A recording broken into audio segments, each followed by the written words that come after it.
Hello, everybody. This will be part 2 to the series called My JW Experience, and I left off with make sure of all things. Now, this is my advice. I've noticed now with the Watchtower, they tell you don't go online and look at this, or don't look at people's critical gripes. And or not to look at the other side of the story, but they will do the research for you. That should throw a red flag up to you. Anybody who says, "Oh, don't look in there," it's like George Bush. "Oh, let's not tolerate outrageous conspiracy theories," or whatever. They're just trying to tell. It's the same thing. They're trying to tell you not to question things. The Bible strictly says, "Make sure of all things and hold fast to what is fine." So how do you really know that these men, what are they hiding that they don't want you to see? I mean, your faith should be strong enough to endure all the doctrinal stuff like that, like hellfire and the Trinity and all that. You shouldn't be scared of that. You deal with it all the time. What is it that they don't really want you to see? Are they into some dark things? Is it true the apostasy would come first? That the slave would become evil and beat the fellow slave? Are there some things they don't want you to know about? Let's start with the UN. How about that? And they're lying about their reason for being in it for 10 years, and they didn't tell us. 10 whole years. So that right there should throw a huge red flag up.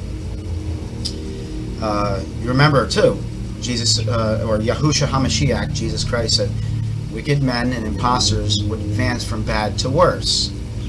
You got to understand, we're under a religious structure run by the Vatican here, worldwide. They control everything. They created Islam, they have their hands in controlling it. The Eastern religions, they didn't create the Eastern religions, but they definitely control them. It all goes back to ancient mystic Babylon. So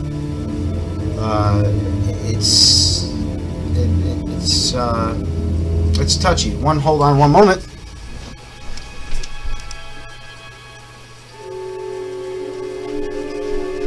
But what we're having here is this entity telling you, no, don't look over there. No. Well, why not? This, we know that the Watchtower has a lot of strict rules and regulations, and they seem to burden us down with a lot of pharisaical things. Just little things. Over every little detail in your life, they want to get in there, and then they make you feel really, you start feeling guilty because you can't live up to their little whatever.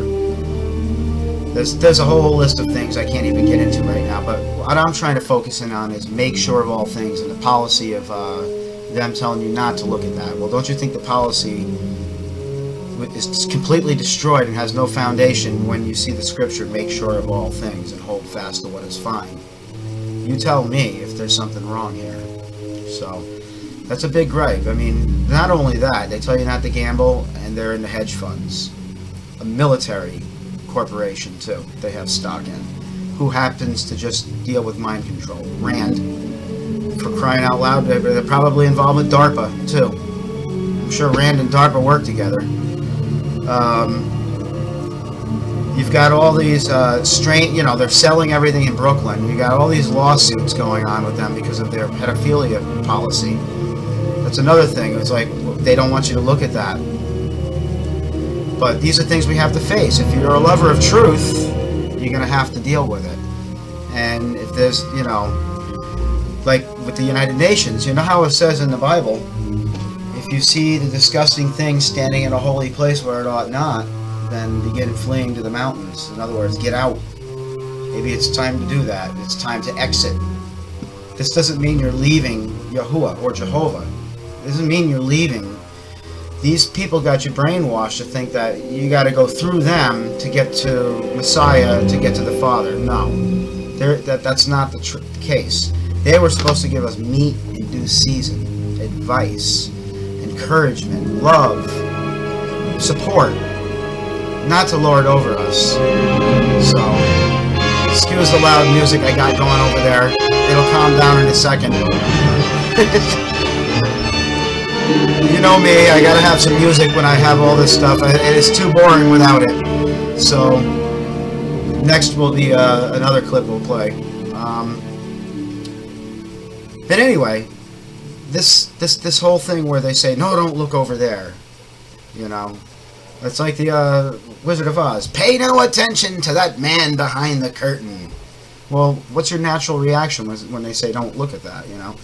I go and I try to make sure of all things in all kinds of levels, you know. I'm disfellowshipped for cannabis. And yes, I was under the stigma that it was bad for you, but I found out otherwise. Because I really went and made sure. So, that's why you have to make sure of things, because there are all kinds of people in this world, usually of the higher-ups, that they don't care about you. They get in these...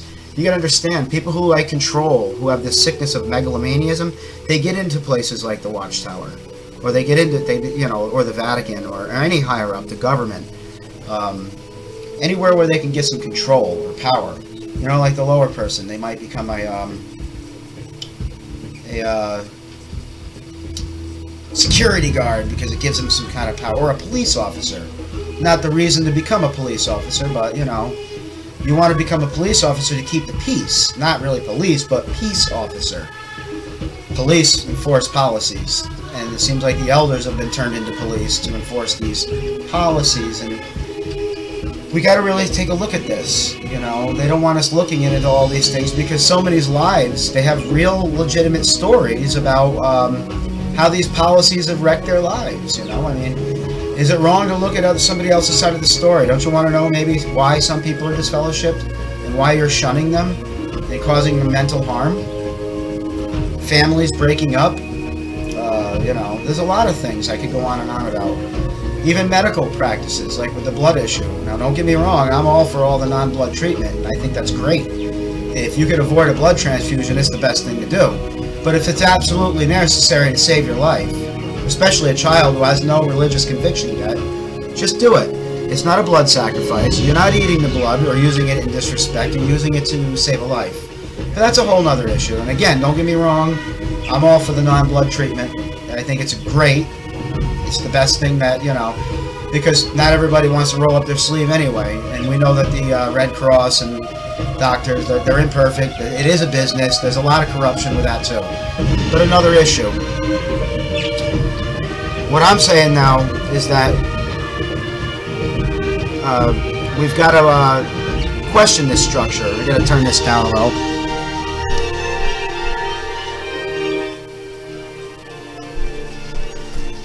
You know, that's... What do you think Yahushua HaMashiach did to the religious structure of his time? He went and confronted them face to face and told them exactly what was going on. These people in Brooklyn have set themselves up as, like, untouchable. You can't even get to them. You can't even talk to them. It's like they're this, they've boasted. They're self-appointed. You know, and they don't have everything correct, and they never did. So if somebody disagrees, how could you disfellowship somebody over a disagreement? You know, I met some people, ex-JWs, and one fellow, I won't name him, but he's one person that says, you know, there's a lot of things that we're not going to know right now, and that we got to wait on, like doctrinal-wise. And we just got to wait on the Creator for that. You know, matters will be set straight. Where's the love? Where's putting up with one another, even when one has cause for complaint, you know? As far as, like, you know, all these little details. I mean, we don't want to tolerate pedophiles, or murderers, or habitual fornicators or adulterers, you know, not just somebody who commits a crime, but... and is sorry about it, because everybody falls, you know. So this is just going to be the end of part 2 for now, but this is the whole thing to stimulate. You have to ask yourself these questions. You have to confront it. You have to make sure. If the Watchtower has become corrupt, which the scriptures and the prophecies basically indicate that's what would happen. The apostasy would come first. It is not the Catholic Church like they want to tell you. They've never been truly followers of Messiah, or if you want to call it Christian. They've always been the Roman Universal Church that only absorbed this veneer of Christianity. They are mother harlot and the continuation of the ancient mystic Babylonian, Roman universal, Egyptian religions, all that. That's what that is. It's never been in favor of people inside, maybe, because they thought they were following Christ, or Yahushua HaMashiach, which means Jesus the Messiah. But Jesus is not really an accurate name, but we'll get into that a whole nother time. But I just want to just give this warning to all my fellow brothers and sisters out there that I'm not trying to like get you to leave the Creator. You always have access to the Creator, no matter where you are on earth. And you think those people that were trapped in concentration camps relied on the organization? No, they were on their own. Once they got in there, they had to rely on Yahuwah, Jehovah. That's who they relied on. Not on. It says in Psalms 146. I mean, this is how I know. The faithful, discreet slave is not your salvation. It does not belong to them.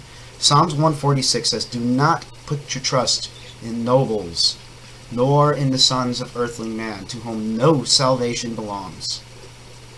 His spirit goes out, and he goes back to his ground, and that day his thoughts do perish, and they can no longer help you.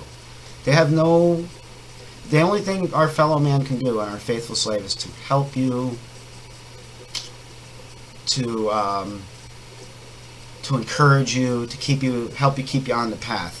We're all there to help each other, lift each other. Somebody falls, they pick you up and help you. Meet in due season. This doesn't mean lording over you, suggesting, oh well, don't have a beard. We got to all keep clean shaven. We got to do this and we got to do that. And anybody who just steps out of that little cookie cutter will wind up being branded as spiritual weak or whatever. And they get, you know, they even be shunned without being shunned. Just right inside. I've experienced it to a small degree. And anyway, my my advice to all Jehovah's Witnesses is like, you better really look at this structure that's got you under their control. They're about to collapse financially, and as far as I'm concerned, they've gone apostate and they're out of control. And you need to call them on it.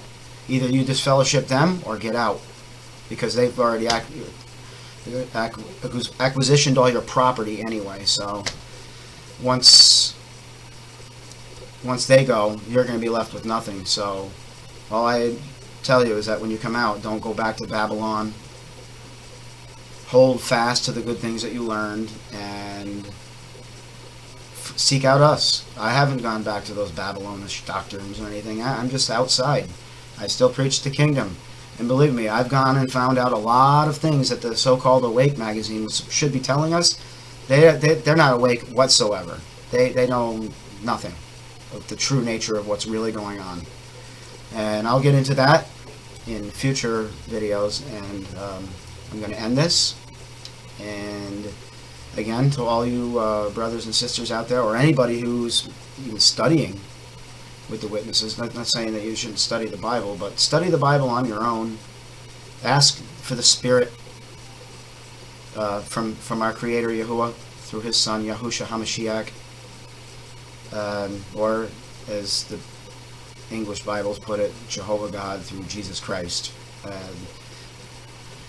But He will show. If you really want to find the truth, He'll lead you to it little by little. Just be patient and know that it's love that counts the most. That's the strongest thing. That's the highest rhythm we can have, and we need to put that above all disagreements and stop shunning each other over these little stupid things. I mean, it's time to stop it, because it's affected me for all these years, and I haven't even been in for a long time. It really does have a bad effect on people. Their mind control and their practices have very bad fruit. The kingdom message itself has good fruit, but the Watchtower's policies do not. They do not match with the personality of Yahushua, the son of Elohim, or God, the Creator, who sent him. Anyway, this will be it for this transmission, and I will come up with part 3 shortly. Shalom, everyone.